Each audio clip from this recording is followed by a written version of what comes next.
I'm going to be covering a couple things in this video. But before I do, I made a video the other day on the baptism of water.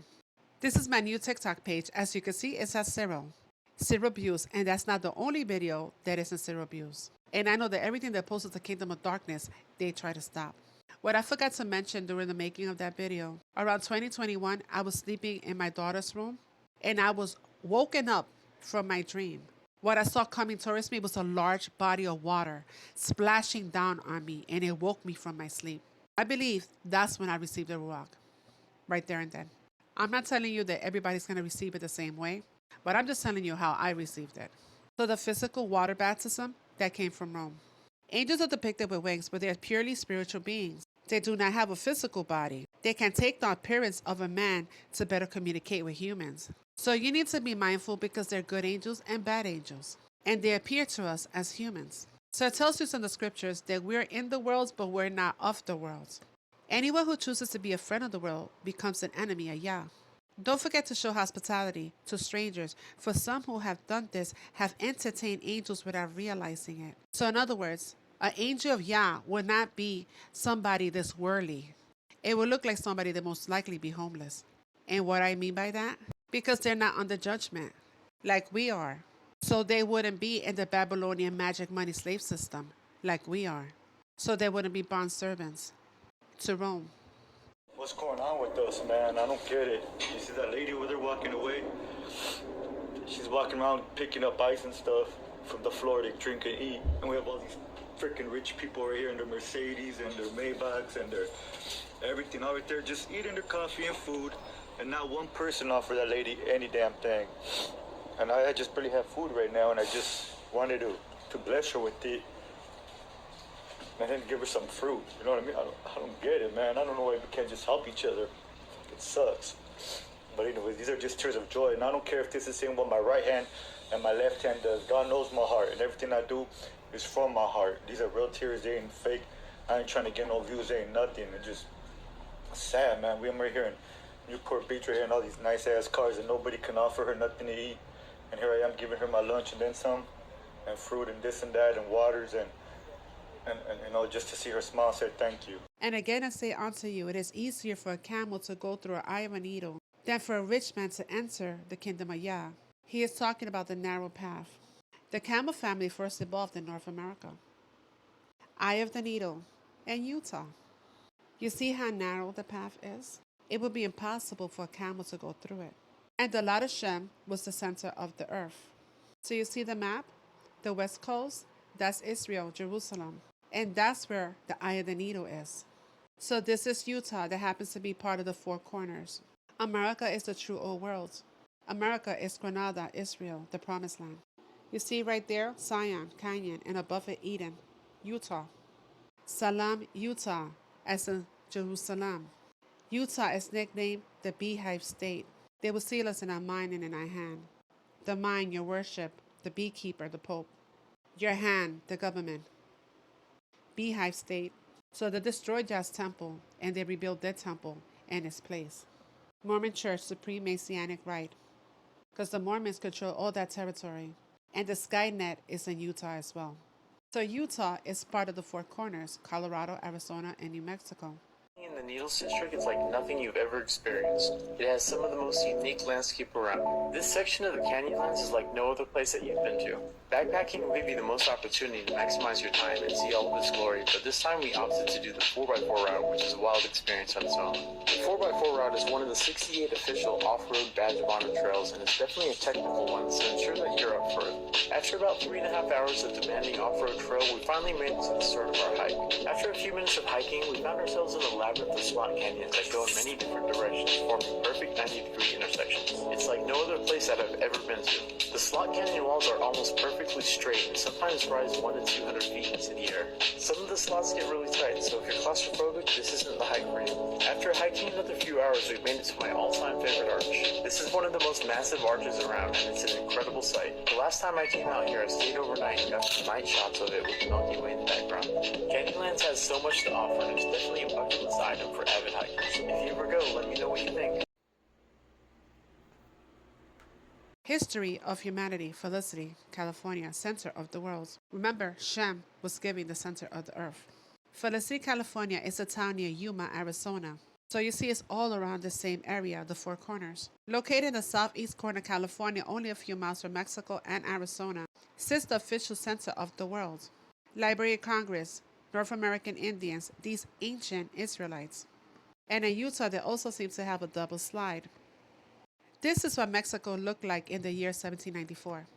Russian state TV shows maps dividing U.S. up among other countries. The map is divided up into sections which read Oregon, New Mexico, Louisiana, Texas. The right portion of the map, colored dark blue, says the territory in 1783. In other words, when Russia comes to invade America, they plan to give the territories back to Mexico.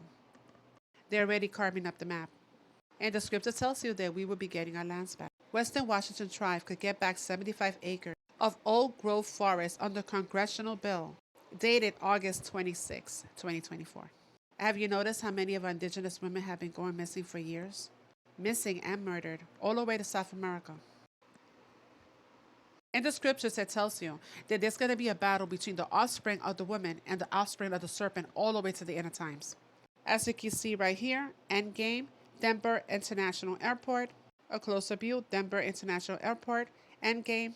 And this is the mural of the Denver Airport. Both kingdoms, Jehudah and Jashua, Northern and Southern Kingdom, laying in coffins. So according to legend, Yahushua was crucified on a cross made from dogwood tree. That is correct, he was crucified on a tree, not hung from a tree. The Jah of our fathers raised Yahushua, whom you have killed by hanging him on a tree. Again, this tree is from the Americas. Eastern Northern America, Northern Mexico, and even Florida and the Mississippi. I'm going to explain this for the last time. I keep on seeing videos of Jehudians saying that they are the true Native Americans. And there are people who are fake. And that is not true. The Ruach revealed to me who we are. Then the jealousy of Ephraim, which is the northern kingdom, my people, will depart. And the adversaries of Jehudah will be cut off. Ephraim will no longer envy Jehudah, nor would Jehudah harass Ephraim. So if they were both the same, why would there be envy and jealousy between both of them? Look at the artwork. One black, one red, copper colonnades. And Jehudah was from Judah, so he's the one carrying the cross. Both kingdoms are represented here. Both kingdoms are also represented here. Northern Kingdom, Southern Kingdom. The curses of Deuteronomy match all our people, including the Taínos from my island. It's just not Jehudah, so stop. I'm going to include some videos after my video, but I'm going to leave you with this. Yahushua died on a cross outside of Jerusalem, not Rome or Babylon. John tells us that the great city symbolically is called Sodom and Egypt. Egypt.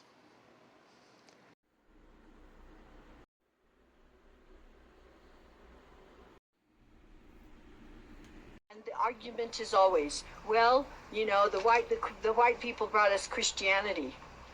It is not, well, they brought it later, but we as Native Americans and my people as the Dene people, they walked and talked with Christ long before the pilgrims came.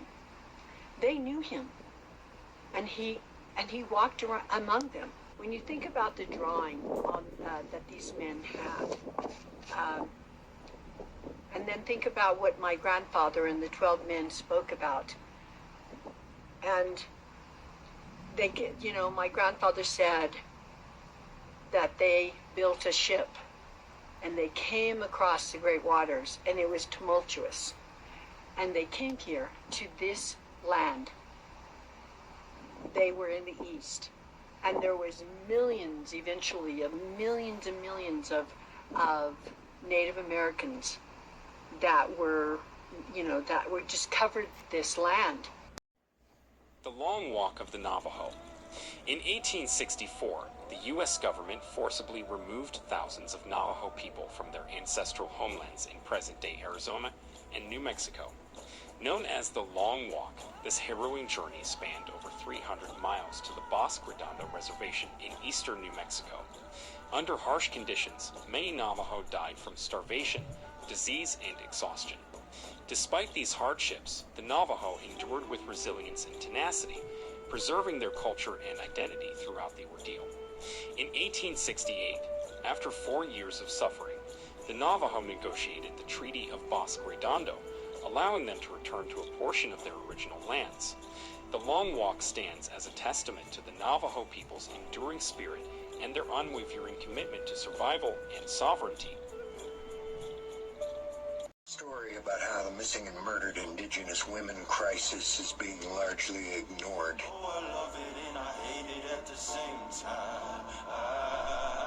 What do you think? I think I'm angry. Good. Been angry for a long time.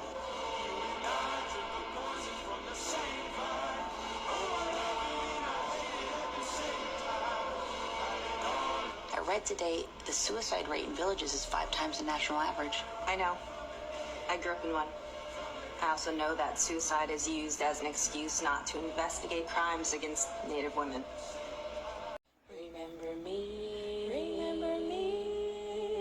when the sun comes up in the morning sky, there I will be, soaring with the eagle so high, feeling free. Remember me, down the road, hand in hand, you and me. Hey, oh, hey, oh, hey, oh. Kidding me? That's it! Wait. Wait, what's going on? What's going on? Wait, what? No.